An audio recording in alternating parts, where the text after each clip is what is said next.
Well, I want to talk about St. Luke today because one of the men that wrote one of the four Gospels was not an apostle or even a disciple of Christ. Excuse me. And then I challenged the person that told me this. The person that told me this was really a new Christian, newly dedicated, was Christian years ago, had been studying the Bible, and he found out through commentaries that St. Luke was not an apostle or a disciple of Christ. Well, he is a disciple in his own way, just like we are, but he wasn't called like the 12 apostles. So I went over, and his 18-year-old son was there, and had a list of the names in Matthew 10:2. And in my Bible, because I'm like, when he read it to him, I says, well, what Bible are you reading? He says, this one's King James. I'm like, well, that's my Bible, you know. So, and I read it, and I thought, because Jesus changed the name of Peter, I thought maybe that he changed the name of Luke as well, but it was one thing in the beginning, but it talks about here that, in the further study that I did of this, I found that Luke, some people believe that he never met Jesus, but it was possible that he did. They were saying that he was a disciple of Paul, and also that he wrote more in the New Testament. Actually, as far as words go, he wrote more of the New Testament than the Apostle Paul did. Apostle Paul was, I always thought Paul wrote more of the New Testament than anybody. But now, so who was Luke? Luke was an evangelist. He was an evangelist, a disciple of, it could have been a disciple of Paul. I can't ever remember reading in the Bible where Paul called him a disciple. And Luke was so important, he was so aggressive, he was such an evangelist that he made it into the book. Not only did he make it into the book, the Bible, but man, he made it big. He made it huge. He wrote a lot of the excuse me, of the New Testament, which is very, very important to Christians today. Of course, the book of Luke and the book of Acts. I'm thinking there was another book that might have been, but okay, let's just look at the Bible here, and then we'll go over to some of the other study that I did and take a look and see if this is Luke. And where I'm going is that I want to show you that you may not think that you're important. You may not have the name that the world hangs on people as being important, but it's what's in your heart. It's where God is taking you. It's what's in your heart that counts. Now the names of the 12 apostles are these, verse 2, Matthew 10:2. The first, Simon, who is called Peter, and Andrew his brother, James the son of Zebedee, and Luke, Philip and Bartholomew, Thomas and Matthew the publican, James the son of Alphaeus, and Lebbaeus, whose surname was Thaddeus. I recognize Thaddeus, but not that first name. See, that's what I'm saying, that some of the names. But anyway, Simon the Canaanite, and Judas Iscariot, who betrayed him. See, Luke was not in there. If his name had been in there, we'd have seen it. But that was all 12. I had to look at that 4 times because I just thought that it was.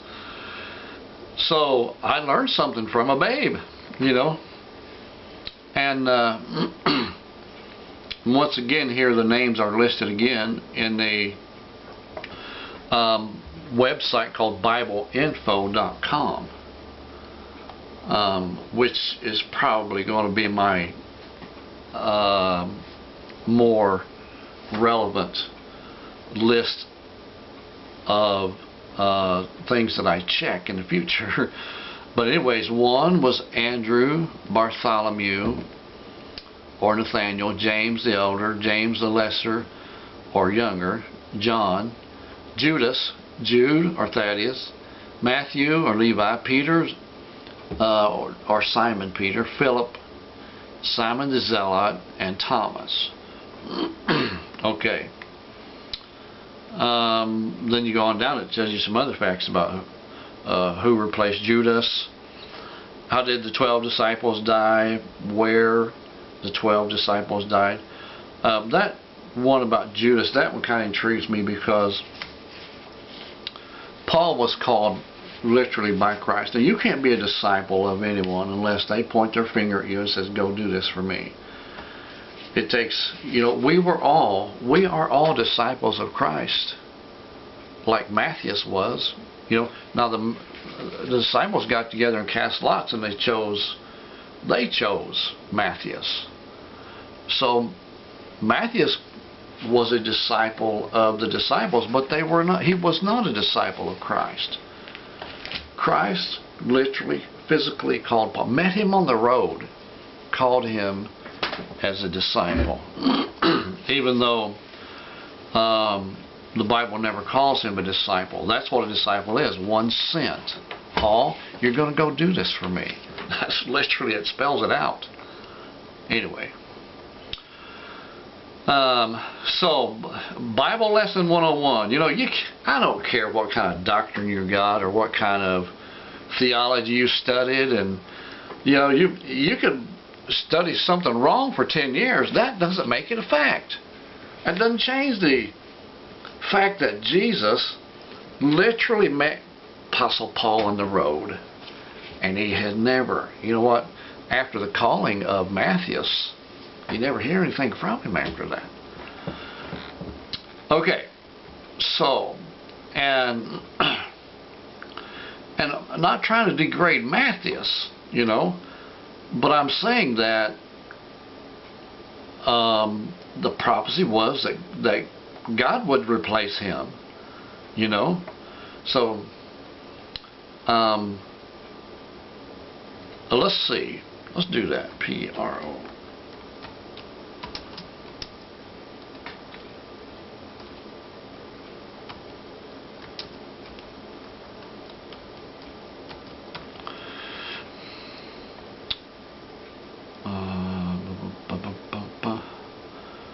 Prophecy of Judas's replacement. David regarding Judas. Okay.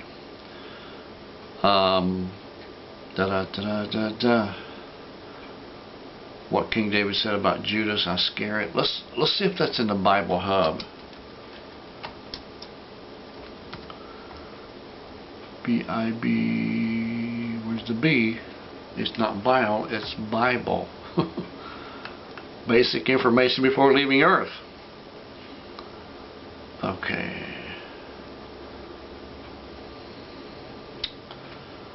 Well, I'm not finding anything, and I don't think David wrote anything except for Psalms.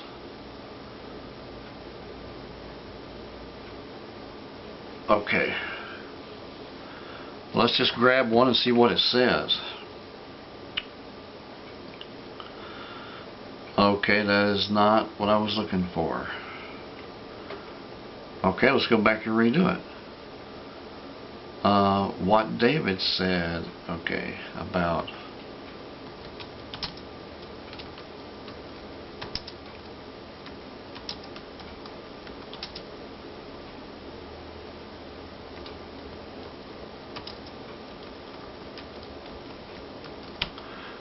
okay. Oh man. My computer is so slow, man, it can't keep up with my fingers. Maybe the Lord don't want me to do this. I know this loses some people patience. and that kind of thing.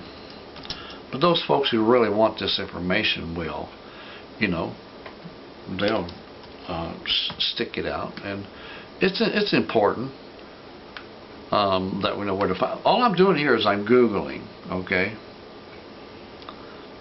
and I'm looking up the information. This keep bringing me back to the New Testament. Okay, this is not a good way to find it, okay, because I'm just not running into it. But anyway, it was a prophecy of the Lord that, you know, by David, that that Judas would be replaced, and it was, and I wanted to see exactly how it said it, and I'll look that up later. But I'm not going to do a study on it. I'm just saying. But the prophecy was, if God was going to do it, then the disciples didn't need to be involved, you know. Now I know that lots were cast in the day of Jonah, and the lots fell on Jonah, you know. But that was a choosing for those men of that day. That wasn't a prophecy. It wasn't. There was no prophecy concerned in it. You know, what's that mean? Sometimes the disciples messes up. We're all people. You know, they weren't perfect men. They weren't, just like, you know, when the things that you put in a book like this. You know, if there ever was a discrepancy in the Bible, you know, this would be the closest that there is, but seeing that there is no mistakes in the Bible, you know, and it's a test to see how your understanding is in these situations. And like with Luke, how can you write those things that you have written unless God is deep within your heart? You know, the world didn't have a name on him, but God did. God did. And even though it seemed like this turned out to be more about Matthew than it was Luke, still we have that same revelation in these two, that one, even though he didn't have a name, he made it. The other one had a name, and he seemed like he disappeared, you know. So it's what's in your heart that counts, folks. You know what I'm saying? It's what's in your heart that counts. All right, thanks for joining. We'll see you next time. Crossing the Middle Ministry.